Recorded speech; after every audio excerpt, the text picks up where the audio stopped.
Well, hello everyone. This is Chili, and sitting here thinking about my testimony. You hear that word a lot, testimony. What even is that? Well, I think you hear it thrown around a lot, and people think of it in a way and talk about it in a way of your testimony is simply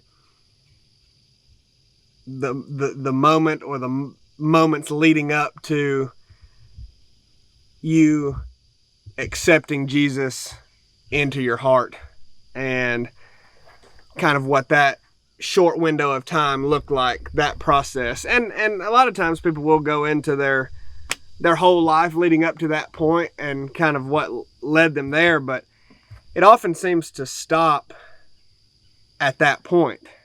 And I think of it in different terms. I think your testimony really never ends. Your testimony starts when you're born, and your testimony ends when you die. And all you can talk about is your life from the beginning up to the present moment.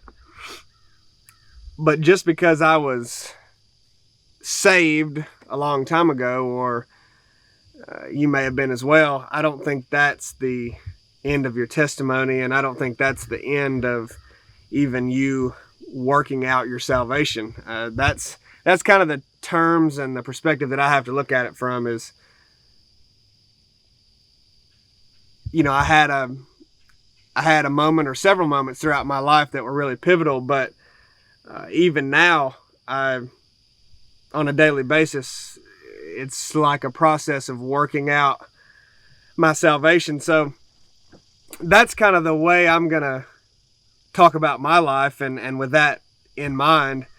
But going to the beginning, I was born in a Christian home. Both of my parents were very strong believers and lived that out for me. They didn't just tell me, hey, here's these things that we believe and you should too, and that's that. No, they told me obviously what they believed, but really more so they lived it.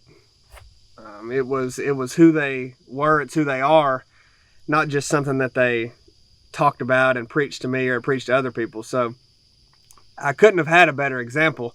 And really that example extends to my extended family as well. My grandparents, my aunts, uncle, cousins, like even extended family beyond that. Essentially the entire family tree that I have is strong believers.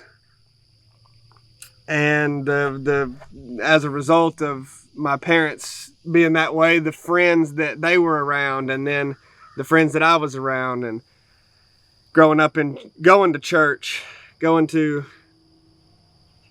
Wednesday and Sunday almost every week, and all the events that they had, and ended up going to a private Christian school all the way from 6th grade to the time I graduated. So, that was just my life.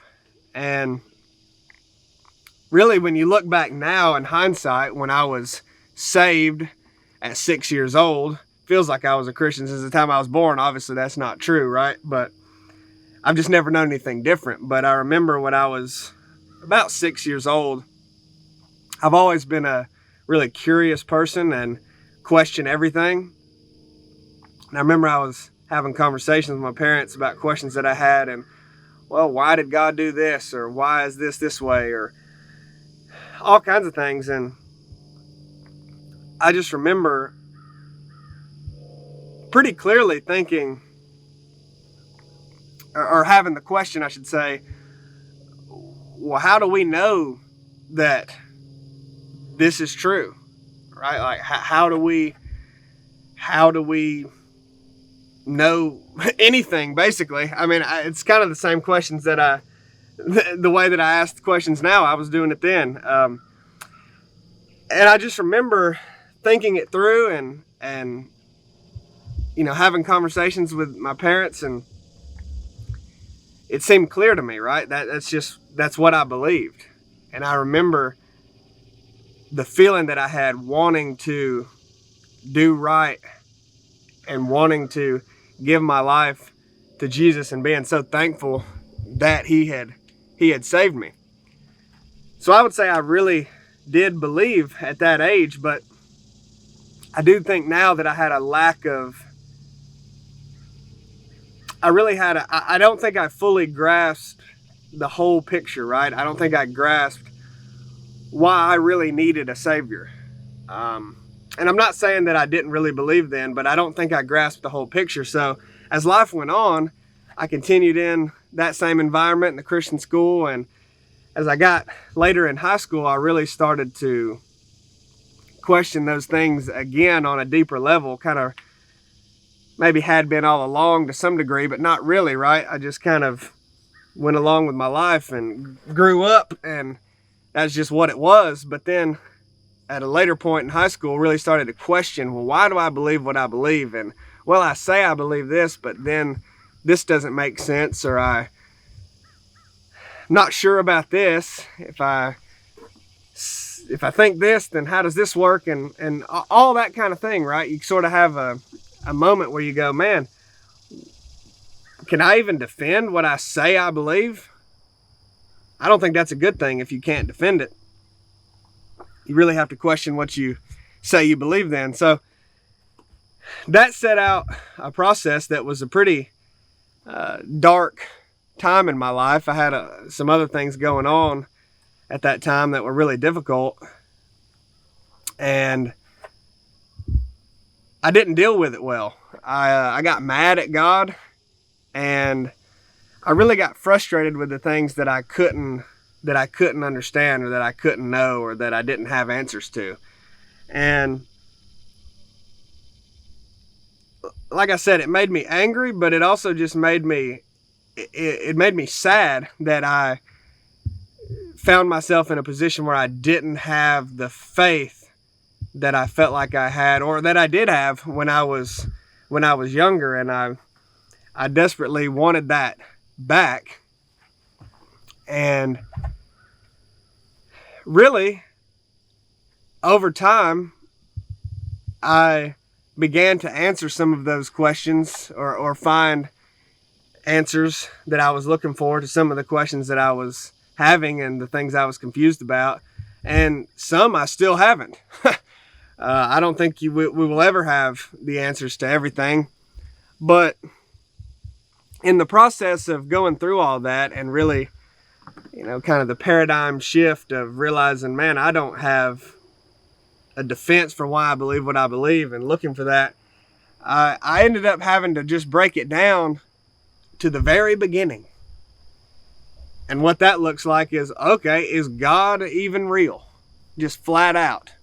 And you go through that in a logical manner and say, yes, God is real, and I can tell you exactly why I think that, right? I think that because something cannot come from nothing. And as elementary as that sounds, and as silly as that sounds, I literally had to break it down that far and that simply, and then go from there, and then go, well, okay, well then what does that mean? And what is my nature? And that led me to thinking about my life and how wicked I am. And realizing that I have thought I was a good person for a lot of this time. And I can't really explain fully why I realized it in that moment, but I am not a good person. And because I am not a good person, I am evil. That causes a problem. That separates me from the God that created everything. And when that problem exists, I don't know about you, but I really wanted a solution. I really wanted a way for that to be remedied, because if there isn't one, well, then I'm doomed. Clearly, because I can't be in the presence of that God who created everything, that good God.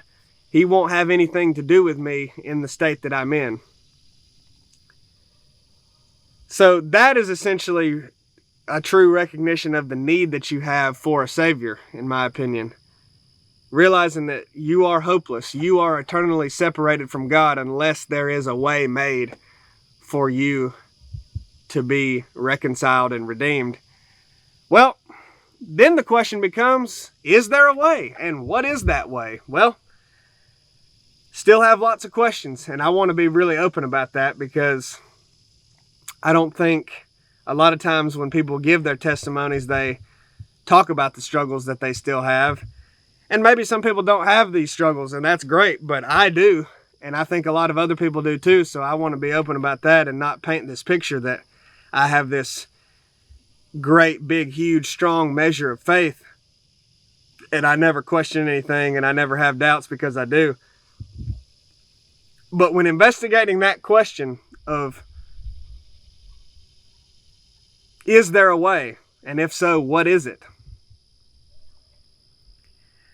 Well, you read the New Testament and it describes God sending his son to the earth. So he was literally God in flesh. And he lived a perfect life, a lot different than the life I've lived. He'd never sinned. He wasn't separated from God like I am. He hasn't done the things that I've done. His nature is not sinful like mine. And what he did was he lived his life to the point that led to him being killed and nailed to a cross and buried in a tomb.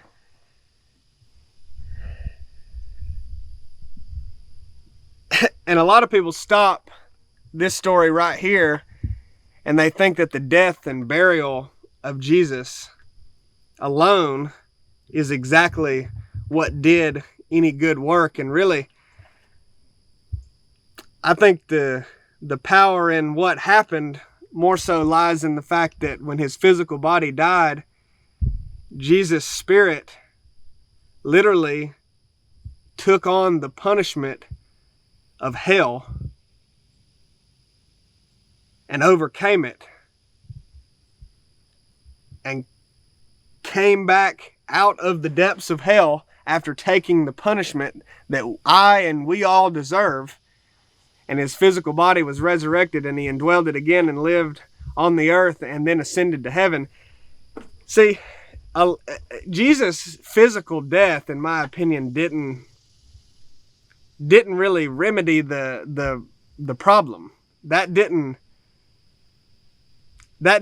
fix my problem, right? The need that I had.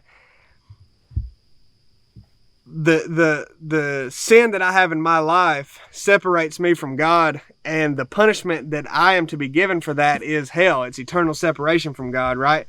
And Jesus literally took that punishment. He actually took that in my place. I'm gonna die. He didn't die in my place. He actually went and defeated hell for me.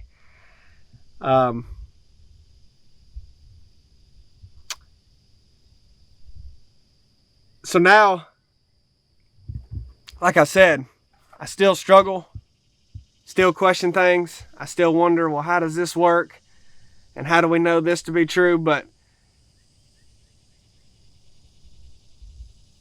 it's pretty simple when you can break it down in the terms of, I'm a sinner. I need something to be done that I cannot do myself to reconcile me to God.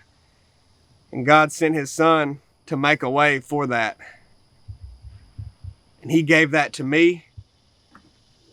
And basically now my life looks like continuing to search for the things that I'm curious in, to continue to try to strengthen my faith, to continue to try to walk in the Spirit as best I can, and continue to work out my salvation and continue to try to die to myself. So that's a decent summation of my testimony. I can get pretty long-winded and start repeating myself, so I'll cut it off there. But yeah, your testimony never really ends. So if you struggle like me, that's okay. don't feel ashamed of that. Continue to seek help from other people and continue to seek the Lord, and